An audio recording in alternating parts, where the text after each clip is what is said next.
Annyeonghaseyo, kembali ke alur cerita horor drama Korea Revenant. Bersiaplah dengan sensasi ketegangan yang memuncak dan penuh kejutan dari dunia gaib dan hantu-hantu. Sanyong dan Haesang akhirnya harus berpencar dan menemukan jalan mereka masing-masing.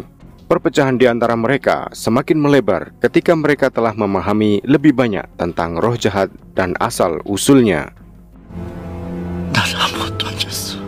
Meskipun mereka menempuh jalan yang berbeda, semua petunjuk mengarah pada kesimpulan yang sama mengerikannya. Beban dosa pendahulu Haesang terbukti terlalu berat untuk dipikulnya. Seperti apa sikap yang mereka ambil untuk menghadapi sang roh jahat? Simak kelanjutan ceritanya di episode 7. Dengan arahan dari roh jahat dalam dirinya, Sanyong menggali lebih dalam tentang hantu lapar yang selama ini menemani Haesang, yakni Woojin. Hal tersebut membawanya lebih mengenal keluarga Haesang yang ternyata adalah konglomerat Junghyun Capital. Sanyong berada di rumah Haesang untuk mendapatkan jawaban dari Woojin.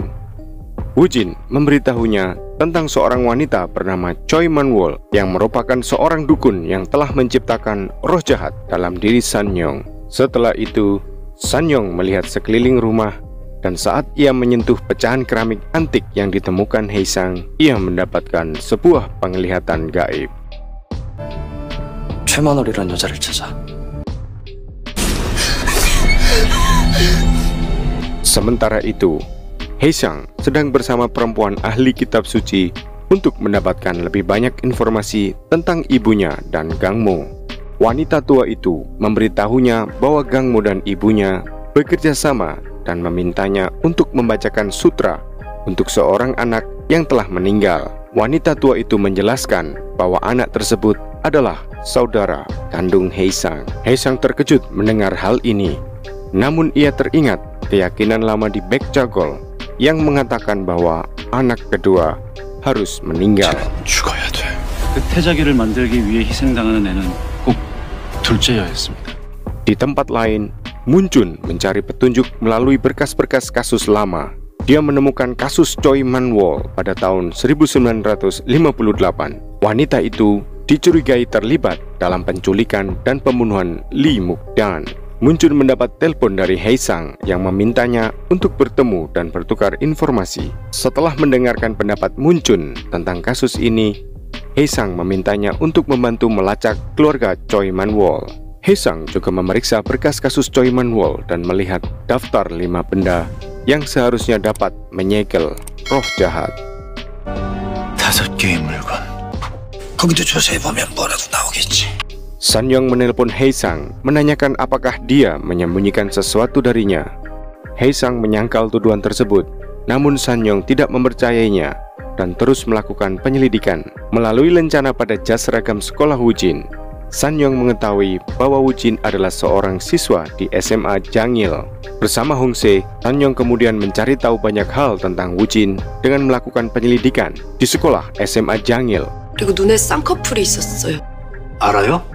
갑자기 교통사고를 당해서. Melalui kilas balik tahun 1999 saat Woojin dan ayahnya pindah ke rumah Byung-hee, Woojin terpesona dengan semua yang ada di rumah itu dan terus mengingini barang-barang yang bukan miliknya. Setelah beberapa saat, Haesang menyadari bahwa Woojin dirasuki oleh hantu lapar. Namun saat itu, ia terlalu takut untuk memberitahunya. Keadaan semakin memburuk dan Woojin terus masuk ke ruangan terlarang dan mengambil barang-barang yang bukan miliknya. Dalam salah satu petualangan kleptomania kecilnya, ia menemukan sebuah file tentang Choi Man-wol. 방송 뚜껑 열렸다. 저기 뭐 하는 데냐고. 넌 가진 건 많은데 뭘 가졌는지는 모르는구나. Kembali ke masa sekarang, di mana Haesang bersama Munjun menyelidiki dukun yang menciptakan hantu remaja dan mendapati bahwa dukun itu menerima sejumlah besar uang dari keluarganya untuk melakukan tindakan keji tersebut atas nama Junghyun Corporation. Meskipun pada awalnya Haesang berusaha keras untuk menerima kenyataan mengejutkan tersebut, ia akhirnya tetap tidak bisa memaafkan keterlibatan keluarganya pada peristiwa pengorbanan manusia tersebut. Dia pun bertekad untuk mengonfrontasi neneknya.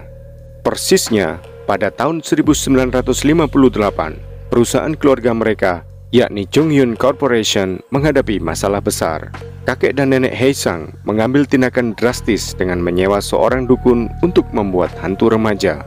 Mereka menerima konsekuensi bahwa roh jahat itu akan mengutuk mereka selama beberapa generasi, dan mereka menyaksikan gadis itu mati karena keserakahan mereka. Di tengah-tengah peristiwa mengerikan tersebut, nenek Haesang tersenyum lebar. Hingga saat ini, nenek Haesang tidak sedikit pun menunjukkan rasa penyesalan atas tindakannya dan mengecam Haesang atas kelancangannya.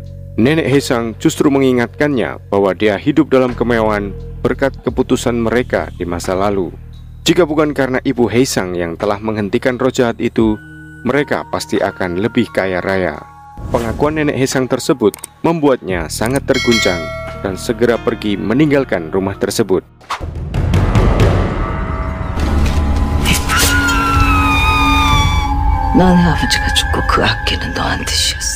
Di luar rumah di tengah hujan deras, saat itu juga dia harus menghadapi kemarahan Sanyong. Sementara Haesang mengetahui kebenaran itu dari neneknya, Sanyong memahami latar belakang gelap dari kekayaan keluarga Haesang melalui petunjuk dari roh jahat dalam dirinya. Sanyong tidak bisa menguasai dirinya, dan ketika berhadapan langsung dengan cucu pelaku kekejian yang telah disaksikannya, dia berkata,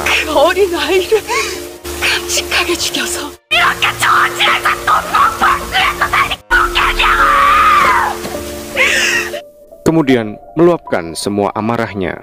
Tanpa dapat menyangkal atau mengelak dari tuduhan Sanyong atas dosa yang telah dilakukan keluarganya, Haesang seperti kehilangan arah dan tujuan. Ia bahkan nampak tidak nyaman untuk kembali lagi ke rumahnya dan menuju ke arah jembatan. Mengetahui hal tersebut, Woo-jin pun mengikutinya. Woo-jin menyadari bahwa Haesang telah mengetahui bahwa ia merahasiakan sesuatu darinya selama ini.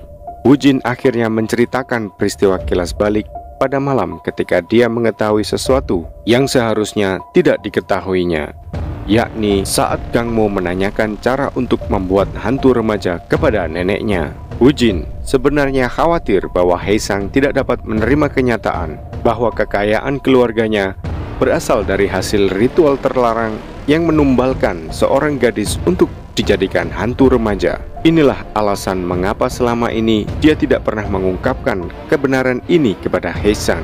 Haesang mempertanyakan akibat dari ketidaktahuannya selama ini kepada Woo-jin, sambil membuang semua harta benda yang ada pada dirinya.